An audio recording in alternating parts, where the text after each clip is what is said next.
Welcome to the Arcade Lunch Legends podcast, featuring Jared Soto and Michael Tierney, coming to you direct from the deepest depths of their employer's lunch hour. With their powers combined, a new podcast is born, and a new dawn arises. All right, welcome back. We're live. We are live. Time for another Arcade Lunch Legend Hour. Yeah. Or actually, 45 minutes or so. Yeah. It takes a few minutes to set up. Yeah. So what we got? What we got on the agenda for today? Well, I thought it'd be a fun idea to go through the evolution of handheld gaming. Oh yeah. Because there's some stuff coming up that kind of makes it seem like it's gonna come back a little bit. I'm still waiting for the new Game Boy. Yeah. Well, I think now we have the mod retro, so Yeah. it kind of takes over that space a little bit. Yeah. We'll talk about it. We'll talk about different stuff. But when I say Game Boy, I mean like, Nintendo came out with the DS, 3DS, blah, blah, blah. But they didn't come out with the new Game Boy. Yeah, that's They came true. out with like different versions of the DS, but not the Game Boy. Yeah, the Game Boy Advance was like their next step up from the actual Game Boy. And that's kind of where I started. Yeah. Was Game Boy Advance. I never played a Game Boy Color, but I did have a Game Boy Advance. And I wore the paint off that thing. I played it constantly. Yeah, I wish I had a Game Boy Advance. Like the OG one. Right. The flip one? Yeah, I had a Game Boy Advance SP. Oh, is that the flip one? Yeah. Oh, so that's the one I had. Okay. I had the one that flipped open. It's a square. Yeah, the SP. Yeah. Yeah, we'll check it out. Okay. Let's see. All right, we're gonna talk about some of these handhelds are like ridiculous. Nobody used them. Nobody played them. You have to be like 80 years old to remember them. Yeah. I think it's okay to skip a few just because there's so many, and some deserve more praise than others. Oh yeah. Yeah. We'll say their names here. The Milton Bradley Microvision. Was it the first one ever? That's what they say. 1979? Yeah, 1979. That's crazy. I didn't realize they had tech that, I don't know, advanced. When did the first cell phone get made? Probably 80s. Probably 82. Which is crazy. So you had video games in your hand before you had a cell phone. Well, I mean, so look at this Milton Bradley one. We'll talk a little bit about this level of technology. I feel like you should at least mention the first one ever, just because that's the birth of handheld gaming, in a way. Yeah, but it started the idea. It's not really. So, this thing, you ever played those like Tiger Electronics games? I think so, maybe. Where it's like what I remember, what this kind of reminds me of is back when like McDonald's Happy Meals they had like a little toy inside of it. Yeah. And it was like, I remember one was like Guitar Hero, and then one of them was like Sonic, and it was like that black and white, heavily pixelated, Yeah. That's what this reminds me of. Like old school LED, like calculator LED screen. Yeah, exactly. Yeah. And that's what this is. Yeah. It's exactly what it is. And it looks like it had different things that you put on top of it to change your game. Right. Oh, that's cool. So it just changes the design of whatever you're doing. Yeah. It's like the evolution of skins too. Yeah, you could change your game that way. So that's pretty cool. That's pretty innovative. It started the idea. So you got to give it praise for that at least. Yeah. The next one, NTEX Selector Game Machine, 1981. Never heard of it in my life. Obscure. Never even. Might be from the UK. I don't know. NTEX. That sounds like the inflatable bed brand. Oh yeah. That's NTEX with an I. Yeah. But yeah. Yeah, if you need a. We just bought an air mattress. Yeah, you need a mattress. Yeah, we went on vacation, so I had to buy an air mattress. It was NTEX. The Epoch Game Pocket Computer, 1984. Never heard of it. This is like super old school. It looks pretty cool though. Look at this. Yeah, it kind of looks like I don't know. It's interesting. Looks like an old school Game Boy, but like Yeah. way bigger. Yeah. 4 times wider. Yeah. That's cool. That looks like what the what do they call the new one by Steam? Steam Deck? That kind of like an 80s Steam Deck. I know, a Steam Deck with a calculator screen, Yeah. LCD.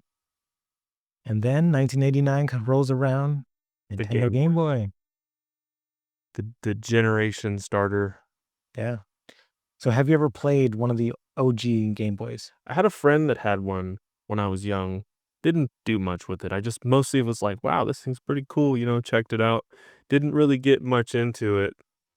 Okay. But yeah, I've messed with one a little bit. Nice. Well, that's good. I'm like a Game Boy, OG Game Boy, like fanatic fiend. Okay. Like back in the day, like maybe 20 years ago, I was buying up all that I could on eBay. Right. So I had like a collection of like 30 old school Game Boys. You still have them? I sold them all. Oh wow. I I still bet have they're like worth 2 or a 3. decent amount nowadays. Yeah. When I was selling them, they were going for like $100 a piece. Wow. And when was that? How long ago was that? I think I sold my last one like 2 years ago, 3 years ago. Wow. That's pretty cool. I mean, it really is like the start of a whole movement. And like it was so the Game Boy came out in 1989. The NES came out a little bit before that, right? So that was the first time you had a Nintendo console on the go. Right. Like you had Super Mario Brothers on the NES, and you had Super Mario Brothers in your pocket. Yeah. That was one of my favorite games on the Game Boy Advance SP. Yeah. The Super Mario Advance. Yeah. That's a good one. Yeah. Old school Game Boy. Not only did it have like decent, graphics. Graphics were okay. But the music on it was like amazing. Yeah. Yeah, I remember some of the game music. Yeah, like DuckTales. Yeah.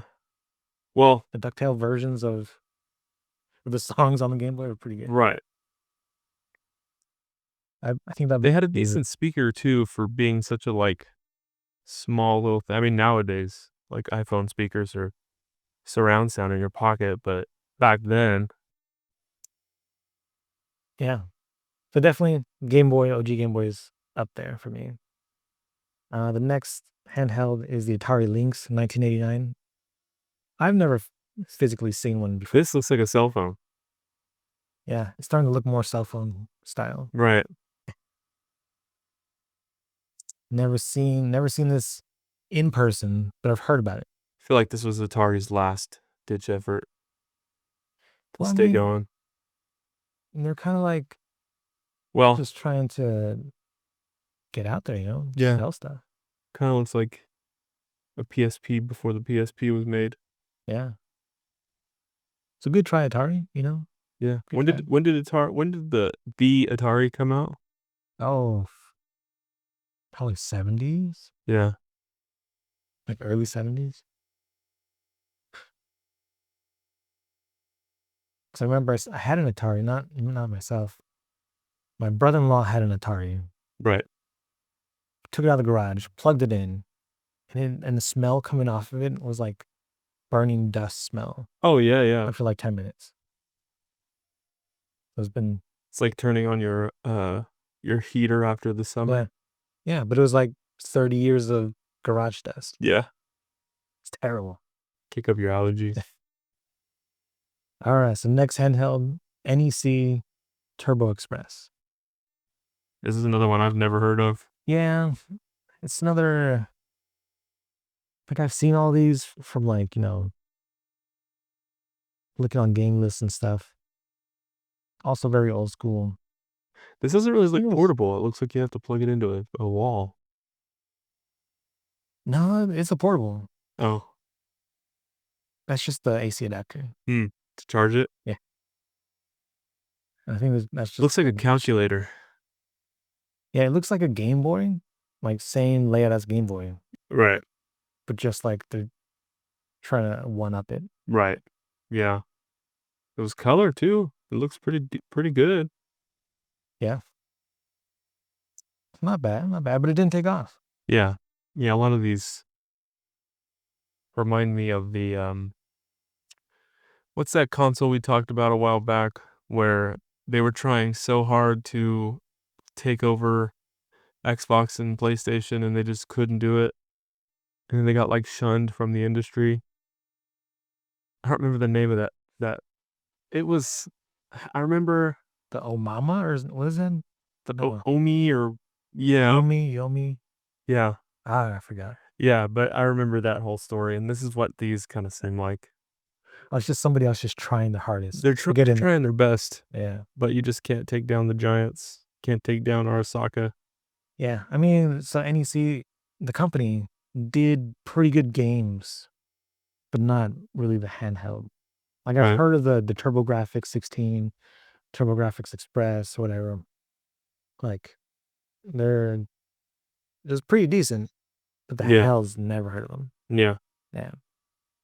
All right, next up, Sega Game Gear 1990. No. Never played it?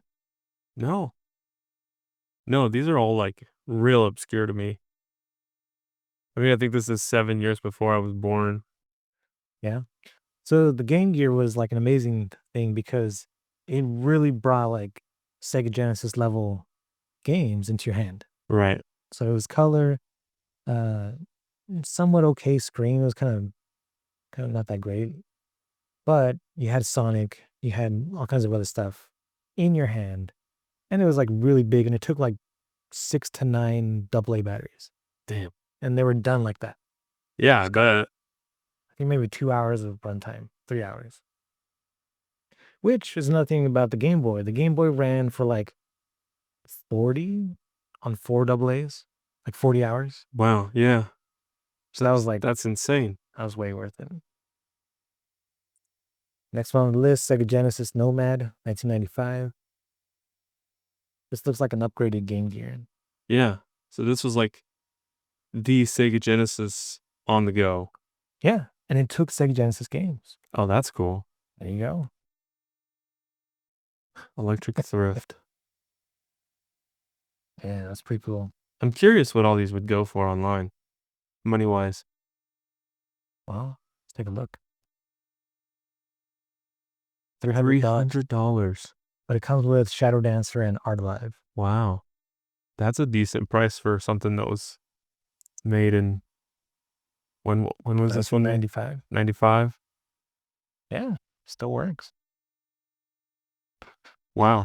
30 years old. All right, next up, TigerGame.com, 1997. This one seemed super like out there for me. Yeah, so this is what I was talking about. It's kind of the Tiger Electronics. They did a lot of, black and white monochrome LCDs type stuff. Right. And this is like the next level of that.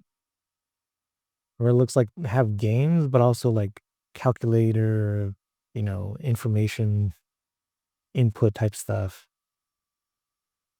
Let's see this picture of them playing like Street Fighter or some sort of fighting game. Yeah. So another one of these, like, I don't know, really obscure companies trying to get into the handheld market more. But I was gonna say, so Tiger Electronics, they came out with a bunch of games, but they're like single game handhelds, Right. like Batman. It was like a ridiculous monochrome LCD game of just Batman fighting people. Yeah. Or like, I bet back in the day that was so fun. yeah, And you could just take it wherever. yeah, and it was cheap, but it was like one game per thing. Oh, so you had to buy the one with a certain game in it? Yeah. Oof. If you want a different one, you got to buy another Okay. handheld. That's a little out there. But it was cool. Well, next up, Game Boy Color, 1998. I had a Game Boy Color. Yeah, these were awesome. These were like the next big thing, and I mean these ones lasted forever. Yeah, they're still going today. Yeah, Still running. and this is the inspiration for the mod retro. Yeah, yeah. Game Boy Color came out. It was the first. I think it was the first handheld console with like a clear case to it. Mm-hmm. Well, no, not clear, but it came out with the atomic purple case, Yeah. which that was a big deal at the time. Yeah. I think the OG Game Boy had a clear case too, but atomic purple is like the best. Yeah. But the screen wasn't that great on the Game Boy Color. No. It was like super. They focused so much on it being color, they didn't really focus on anything else. Yeah. Next one, SNK Neo Geo Pocket Color. Ever heard of that? No. You ever heard of Neo Geo before? No, I don't think so. Have you played any arcade game called Metal Slug?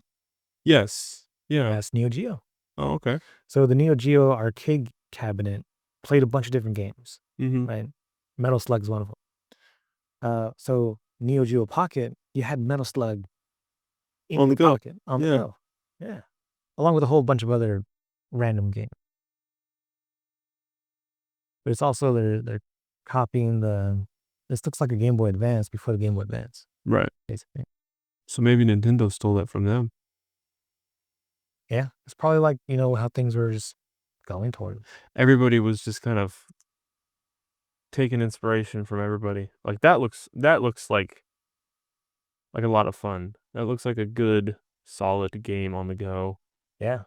It was really popular. Like if I had this or the Game Boy Advance SP, like I don't think I would have cared. Yeah. I think they would have been about the same. Yeah. It's definitely it was popular, but I think it was more popular in Japan than the United States. Oh, okay. It was probably a huge thing in Japan. Bandai WonderSwan Color 2000. This is the one you mentioned. Yeah. WonderSwan. So they came out with some pretty good games. But the console itself, I never heard about it in person. The buttons are crazy. It's got 2 different directional buttons, 2 different sets of. Yeah, 2 D-pads. Like an A and B on the right side. Interesting. Yeah. WonderSwan games, this also was huge in Japan. In the United States, not so much. Your gaming really took off faster in Japan than it did here. Yeah, this might even be Japan only. I don't think they released it here. They might have released it. See, that looks pretty advanced for the time. Yeah. You would be, if you played the WonderSwan, it'd be like saying the same graphically as the Game Boy Advance. Okay. About the same. A little bit less, but about the same.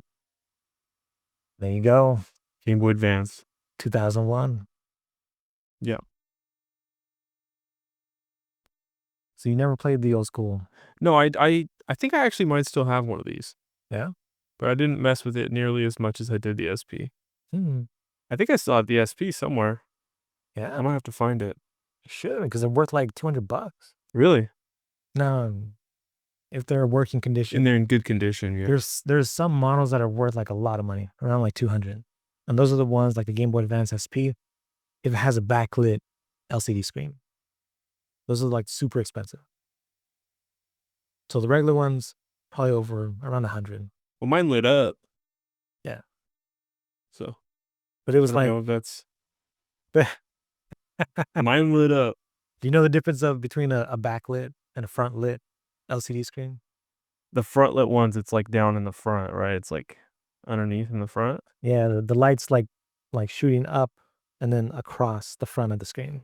Where the backlit, the light's coming from the back. Yeah. So all of our that I'm actually not sure. Yeah. I'll have to bring it in. Yeah. Just bring it in, that'd be cool. My quest to find my old Game Boy. Yeah. Yeah. At least I know where it is too. You said your favorite game on the Game Boy Advance was Mario. Super Mario Bros. Yeah. Yeah, that was a good one. It was there were times where I would get like mad and like throw it because I couldn't get past a certain level or whatever, so I would just get like the boss fights or whatever. Yeah. Oh, I'd get pissed. Yeah, let's say my favorite game on the Game Boy Advance. Jeez. It'd probably be like kind of like what you're saying, like it's like probably the Yoshi's Island remake for it. Right. Where it's like Super Mario Yoshi's Island just in your hand. Yeah. But also Pokemon. So Yeah. Pokemon Yeah, that was a big thing. Emerald, Ruby, Sapphire. Those are all good. Game Park GP32. This is one that I've heard about, but never seen in person. Ooh, yeah. I mean, the screen looks nice, but it kind of looks a little bit like inspiration for the way controllers are nowadays, that round look to them. Yeah, it's more a little bit curvier. It looks more like a Sorry, Steam Deck a little bit. Yeah. Like we're getting there. Yeah. Definitely. I think it's kind of smaller too. Yeah. It's about the size of your hand. Nokia N-Gage and Tiger Telematics Gizmondo. 2003 and 2005. Interesting. So you should try to get a Nokia N-Gage. I should. Why? Because I think there's a God of War game for it. Really? I think so. Maybe no, wait, no. Maybe maybe that was another Nokia. Yeah. We'll see if they have it here.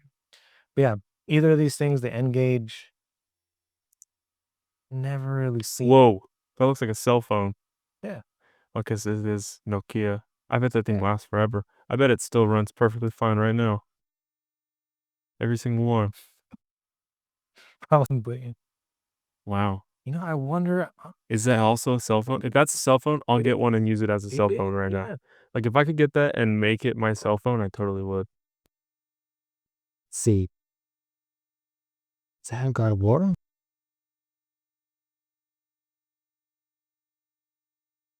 God of War on Nokia N95. No.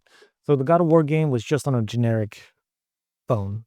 It's not specific to the N-Gage. But there was a God of War phone game. Yeah, if I could get one of those right now as like my actual phone, I totally would. Check that one on eBay. Cheats. See. Engage. On eBay. I wonder. See. Hey, not too bad. Well, that one is $260. Yeah, it's probably in good condition. Yeah, It's working. for AT&T. Doing for Verizon, and I'll buy it right now. That's crazy. Gizmondo. That doesn't look that great. That looks like a McDonald's Happy Meal toy. Yeah, like I'm sure some of these were like cool when they came out, Yeah. but it just didn't take off because you had the Game Boy Advance. Yep. Everybody wanted the Game Boy Advance. Yeah, it's like, what's the point? Oh, sorry, Tiger. Nintendo DS. 2004. Yep. Did you have a DS? I did not. All my friends did, and I really wanted one really bad, and I just didn't. I'd stuck with my Game Boy Advance SP, but everybody had one of these, and I wanted one so bad. I just never. I don't know. Maybe I just at the time I wasn't as interested. I think the touchpad thing. I don't know. Just didn't interest me as much. Yeah, the stylus and the touch. Yeah, it's like after a while I was like, damn, I really want one, and then they just kind of fell out of obscurity, and then I got into actual PS2 games and stuff, and I was like, whatever. Yeah.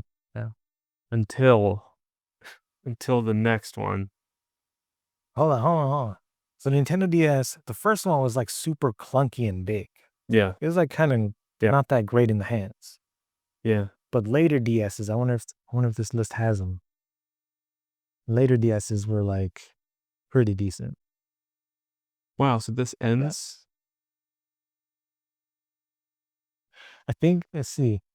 So we're going off of a PC World article. Yeah. But this article was written in 2009. So that's where our years end is. Well, I think after the PSP, okay, Nintendo DS, Nintendo DS came and went, and also Sony PSP. Yeah. Same year, 2004. Yeah. Once the PSP came out, I didn't care about the DS. Oh. I got a PSP. I'm certain I still have it, and I love that thing. That thing was amazing. It did PS2 games in the palm of your hand. Yeah. And that was super cool. It came out the same year, because you're like, this is the difference between Sony, who's like you knew Sony was into games. Sony was Yeah. for gamers. Yep. Nintendo, they're trying to do too much. Nintendo was for the consumer. Yeah. And For the casual. And Sony was for the actual gamers. It was for the kids that grew up and became gaming aficionados like us. Oh yeah. Yeah, I had a PSP. What was your favorite PSP game? Was it the God of War? No. Call of Duty. It wasn't a Call of Duty. It was a Medal of Honor game. And I played it constantly. It was so much fun. Yeah. And it even had online, like the original online play. That was a lot of fun. Yeah, Wi-Fi on that PSP? Yeah. Medal of Honor, huh? Yeah, I want to say it was a Medal of Honor game. But I'm trying to think. Oh, I had a Ratchet and Clank game on there too that I played a lot. Yeah, that was a lot of fun. Yeah, Ratchet and Clank. Did you ever play Daxter? Yeah, Jack and Daxter, yeah. Yeah. Yeah. But that was PS2. Played that on PS2. There was a Daxter. It was just Daxter on the PSP. Oh, really? Yeah. I went to this weekend I was at the coast, and I went to a retro, just like everything retro store, and they had a giant gaming section. They had PSPs, Nintendos. They had everything. I almost bought a PSP. But you have one already. I know. I was bought it being anyways. irresponsible. Should have bought it anyways, yeah. Should have bought me one. Right. My friend brought one back at where I was working before here. He brought his PSP in, and I was like, wow, dude, this brings me back. I still want to try the PS Vita. I never got a chance on that one. Yeah, I never had one either. But those ones were pretty cool. Yeah. It was like the PSP perfected. Yeah, it was updated, had better toggle sticks and everything. Yeah, but I don't think the games were better. That's the thing. I think they were slightly graphically more appealing, but it wasn't like a crazy jump in performance or anything. Yeah, it was kind of like they were also expensive. Yeah. They were like $400, I think. A little bit more than PSP. Yeah. But it's there was no killer game on the Vita. Right. It was more just the added features and stuff that made it better. And the size and stuff. Yeah. Yeah. Yeah, but the PSP, so I think, so far, the Game Boy had amazing games. To me, my timeline is Game Boy Advance, PSP.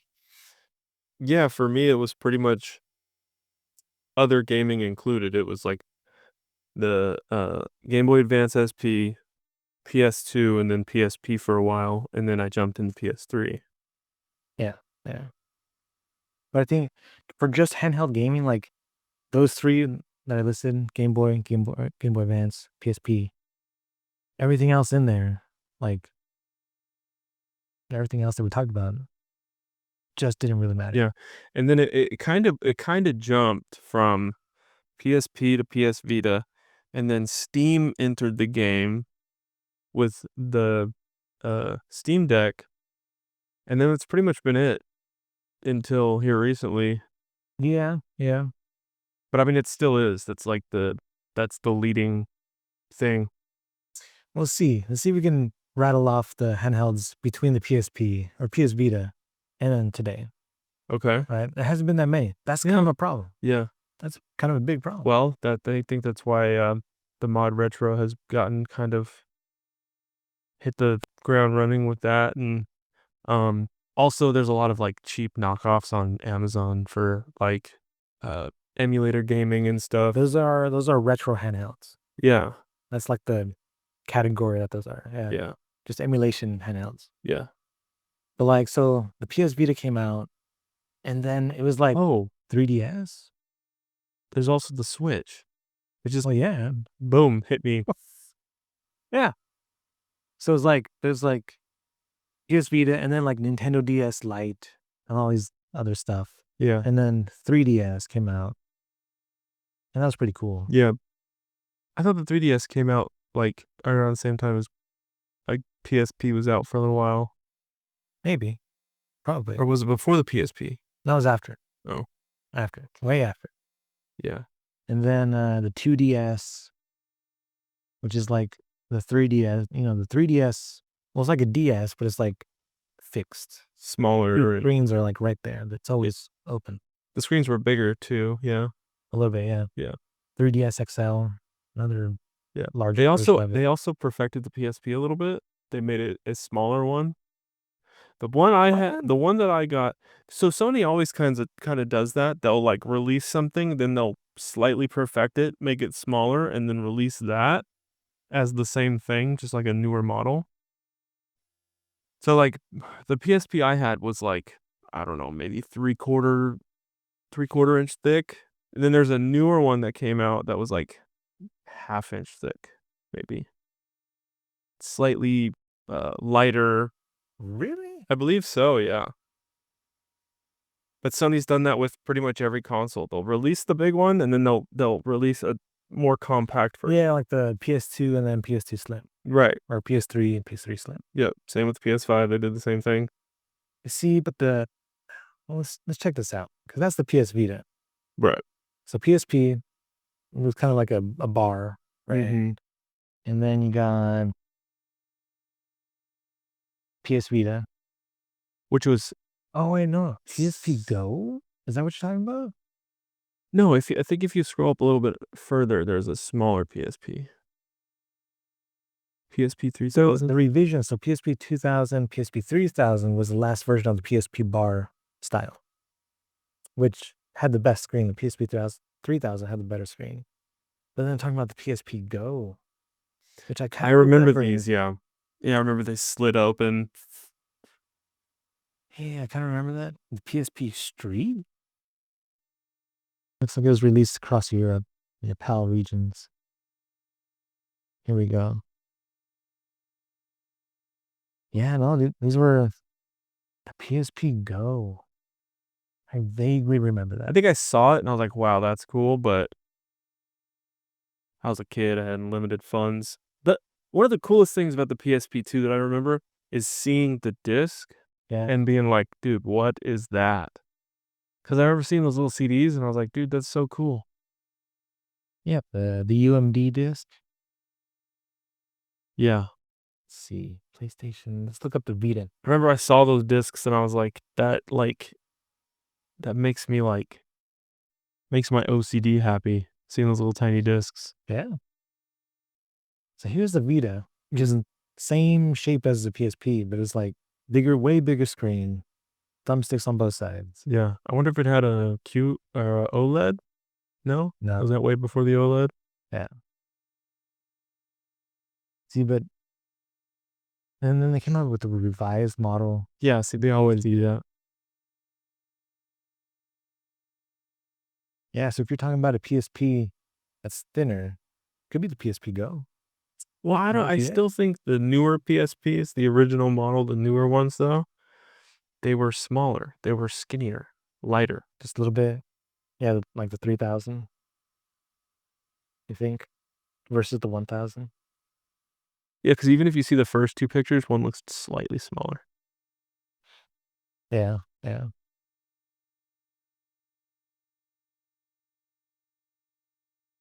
Yeah.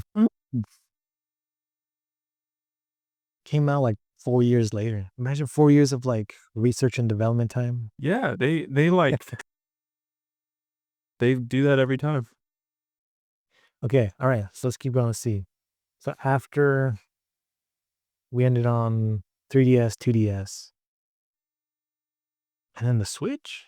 I want to say the well, we kind of touched on the PS Vita, but I feel like in there with the 3DS, the PS Vita was probably contending. Yeah. Yeah. And then, I want to say the Switch. And there was like no other handhelds, right? No, nothing prominent for us to be like, okay, yeah, this was a big deal. Well, there was like some handhelds like, I think it was called the GP32. It was like a handheld computer type thing Mm-hmm. where you could run like computer games on handheld, Right. but it wasn't that great. Yeah, I mean, if you want to talk about a prominent handheld gaming device, then you just say the iPhone. Yeah. Yeah, and that's another thing. iPhones came out and then you're like competing. Everybody's competing with phones now. Yeah. Yeah, so I think it was like after the 3DS was the Switch. Yeah. Switch made a pretty big deal too. Yeah. And then you had like Breath of the Wild coming out on it. Just Yeah. taking over. Yeah. A lot of people were playing Fortnite on their iPhones. They didn't want a handheld gaming device. Yeah. Yeah, and then after the Switch then it was like Look up when the Steam Deck was released. I want to say like 2018, probably. well, Steam Deck came out.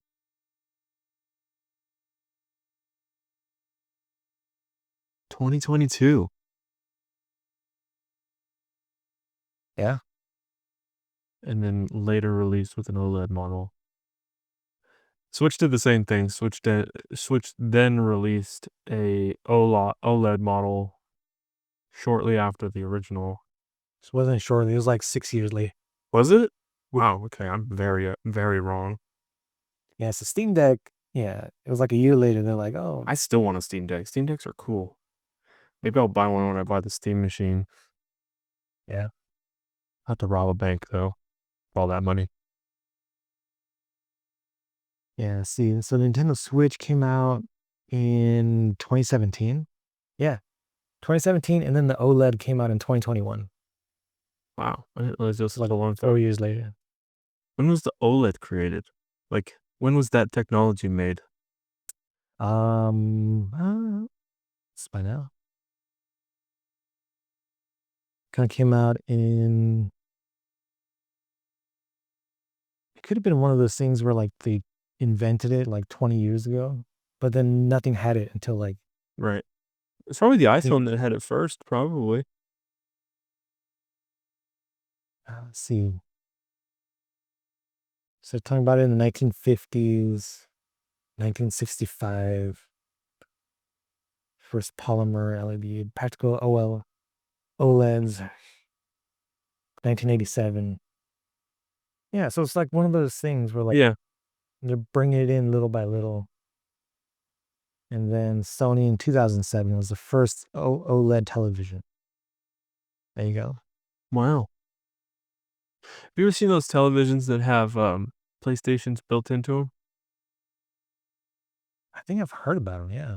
Yeah, I watched a Linus video where he was talking about the evolution of PlayStations, and he was talking about one of the PS2s came out as like a component of a TV where it just had a disc slot where you throw your games in and it's already connected to the TV, which I thought was pretty cool. Yeah. I mean, that's the power of Sony, right? Yeah. Just put it in the TV. They're making PlayStations in this room, and then in the next room they're making TVs. Why not combine the two? I know. I can imagine like the Japanese like executive just come out, just be like, just throw it in the TV. He's like, all right, boys, how are we making money today? Let's do it. Yeah. Yeah.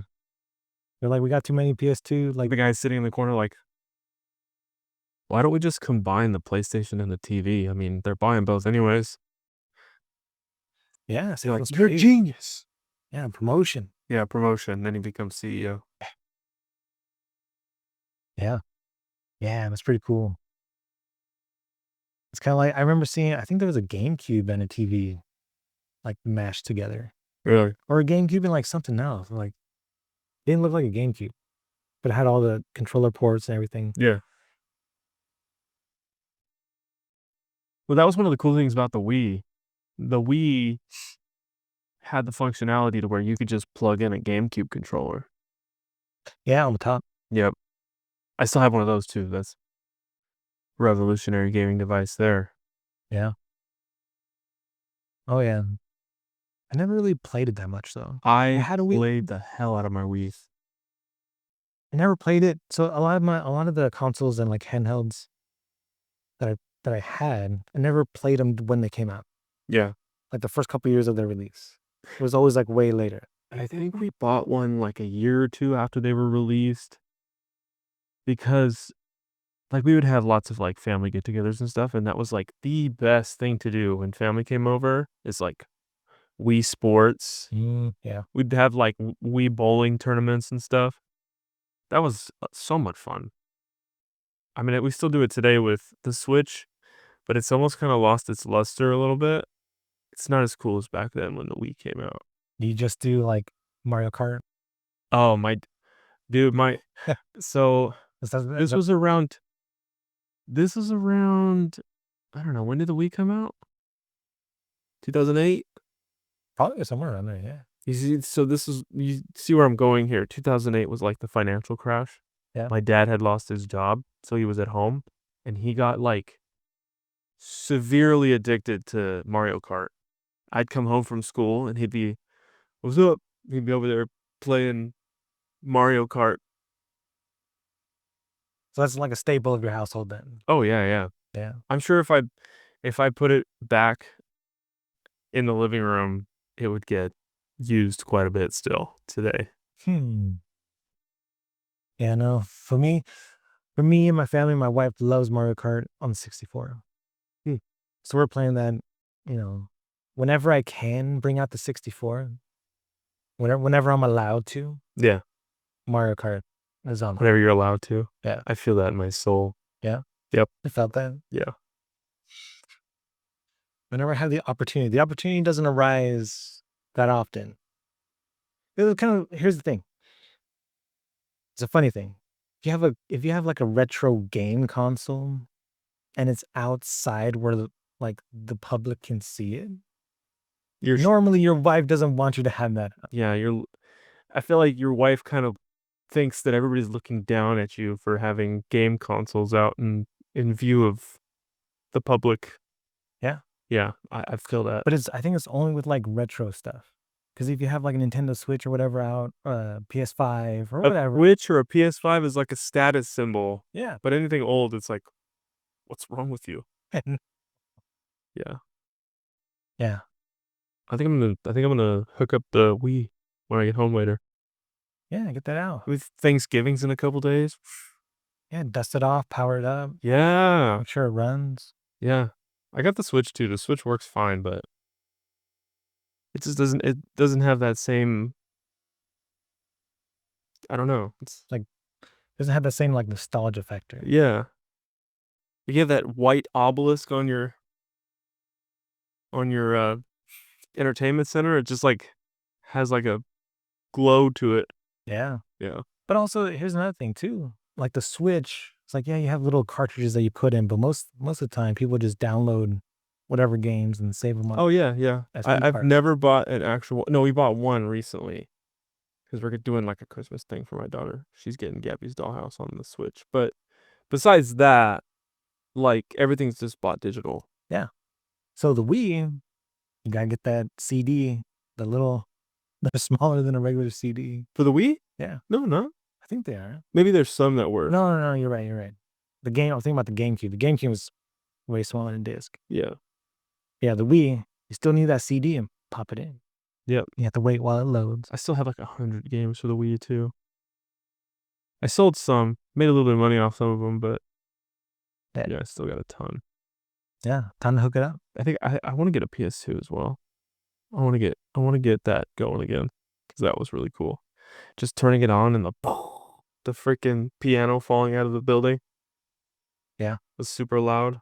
Yeah, you can't beat it. Yeah, it was fun. It's an experience that you can't beat with today's like instant on gameplay type thing. Yeah. Yeah, I think that's about all we got for the day. Yeah, we ran out of handhelds. Yeah, did it. Yeah, but we kept it. We kept the episode alive. Oh yeah. All right, sounds good. All right. Well, like, subscribe. Join us next time. Yep. Bye.